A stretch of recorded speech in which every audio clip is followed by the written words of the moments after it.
Have you ever imagined living on Mars? Well, with today's technology, it might only be quite necessary, but very possible. Scientists have been studying the red planet for years and believe that it is entirely possible to inhabit Mars. As our own planet begins to reach its maximum life potential to support life, we are faced with the fact that life as we know it on Earth cannot continue forever. Terraforming Mars is the best idea to ensure the survival of the human race beyond planet Earth. I'm going to talk about what exactly terraforming Mars means, why we need to do this, and how we are going to go about this huge venture. You might be saying to yourself, this is crazy. How can we do this? And what on Earth is terraforming? Well, sit tight, hold on to the rail, keep your fingers and toes inside the ride, and let's go. According to the Thesaurus Dictionary, terraform means to alter the environment of a celestial body in order to make it capable of supporting terrestrial life forms. In this case, the terrestrial life forms are humans, animals, and plants. Scientists have been talking about making Mars livable since the 1900s. Robert Zubrin and Christopher McKay from Pioneer Astronautics and NASA Ames Research Center wrote a paper on transforming Mars in 1993, in which Mars, which was now described as once dry, it now has a dry, cold climate. Here's Mars, the angry red planet, dry, cold, not too much going on. Once upon a time, it had a warm, wet climate. Here we have Earth, planet Earth as we know it. Beautiful oceans, nice climate, countries, green trees, rivers, and all its beauty.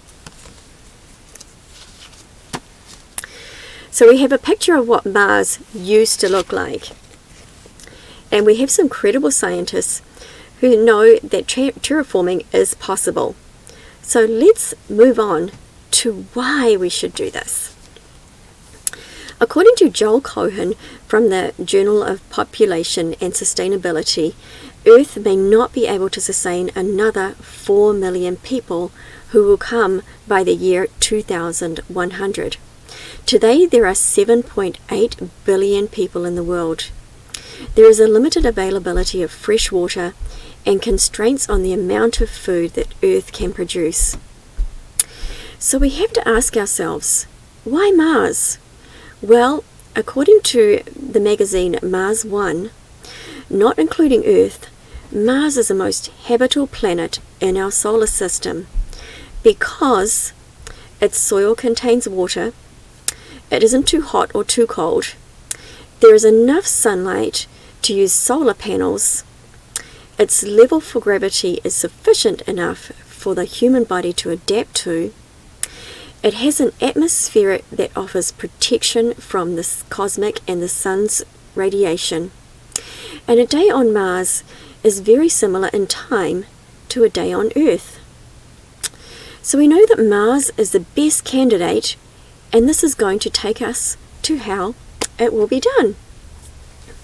According to Christopher Edwards from Northern Arizona University, there are enough gases trapped within the surface of Mars that can be released and we will begin to warm up the planet. Trapped ice beneath the surface would begin to melt and eventually fill the riverbeds that crevice the surface of Mars.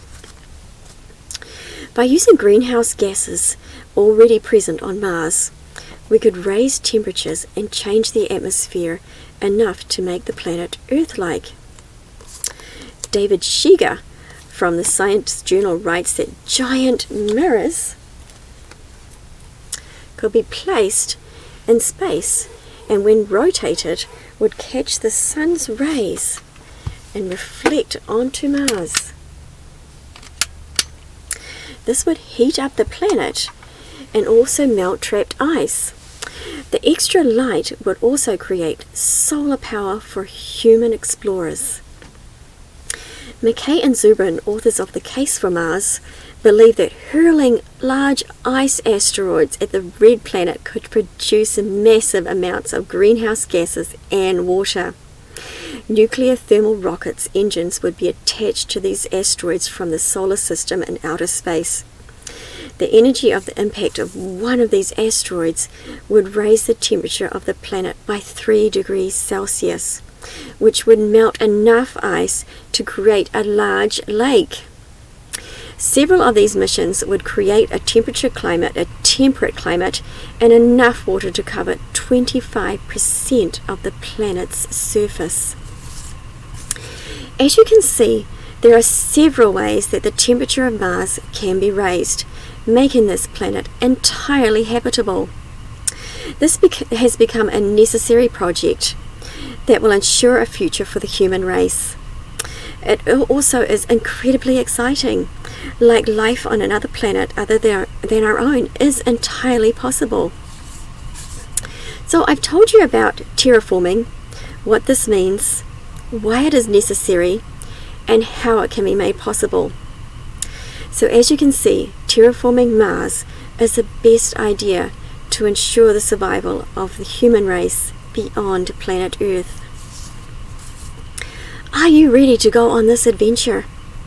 Terraforming Mars could take decades, so let's get started and ensure a future for the coming generations. Who knows, one day Martians might be looking at Earth and saying, should we terraform Earth? Could we make it livable again? Now that's an interesting thought.